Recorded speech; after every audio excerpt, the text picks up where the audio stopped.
So today's understanding should be that we all should become collective from inside.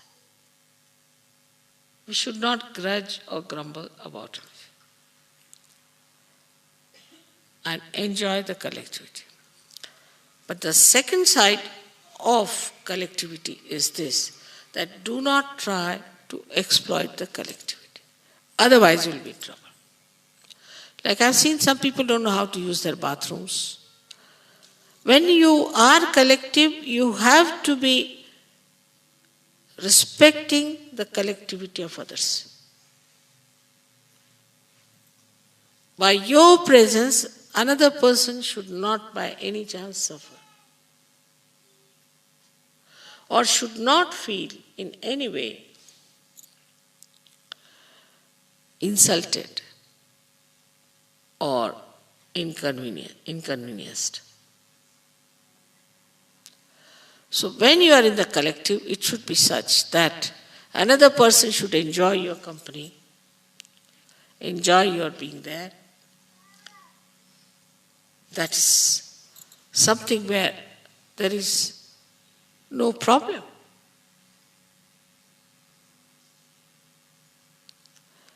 But if you are demanding and if you are asking for things and you think no end of yourself, you cannot at all collective by any chance, but you will suffer for that.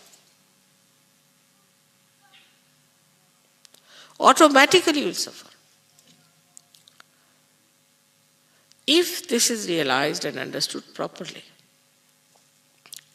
your agya is solved.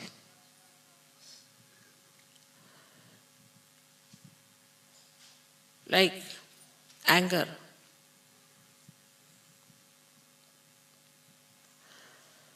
People always boast, I'm very angry with you. Boast. But just make that anger into forgiveness. And you'll see the person, instead of you getting into problems, he will get into problems. Anger will upset you, but forgiveness will upset him automatically. It's the biggest weapon you have got, is to forgive. And this is shown in Buddha's character throughout.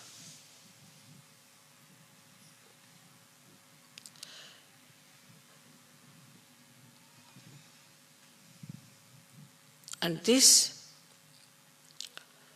will give you self-respect. That you are not disturbed by anything. Like a ship has to be seaworthy. If you put the ship on the sea and if it breaks, what's the use of making a ship?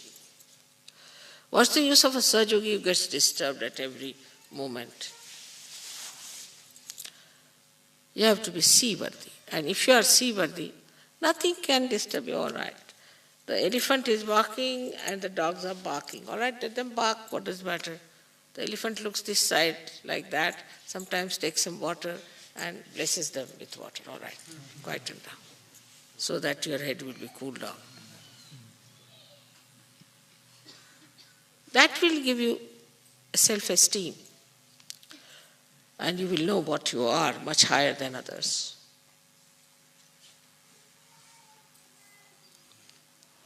And this is what is how to get rid of your ego, which is a very, very big problem according to you people. But then how to get rid of ego. Ego can be said, you go.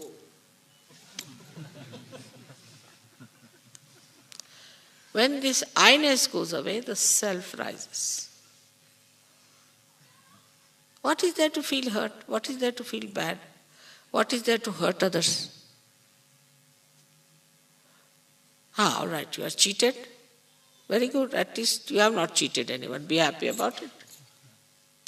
But once you are without ego, means you have surrendered yourself. No one can cheat you.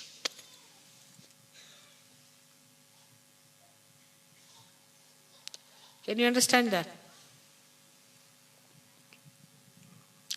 No one can cheat you. Because there is some higher force which is looking after.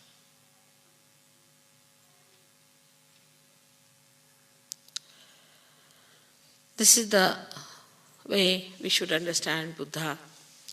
This is, we should know our Buddha qualities. This is how our ego can be dissolved. When you say, Mother, we surrender to you, that just means that you give this horrible ego a complete holiday. It means that. That is how this ego disappears. And I think all your just now, ragas are opened out, most of you, somehow. And then you laugh at everything. You make fun of yourself. Just enjoy everything. May God bless you.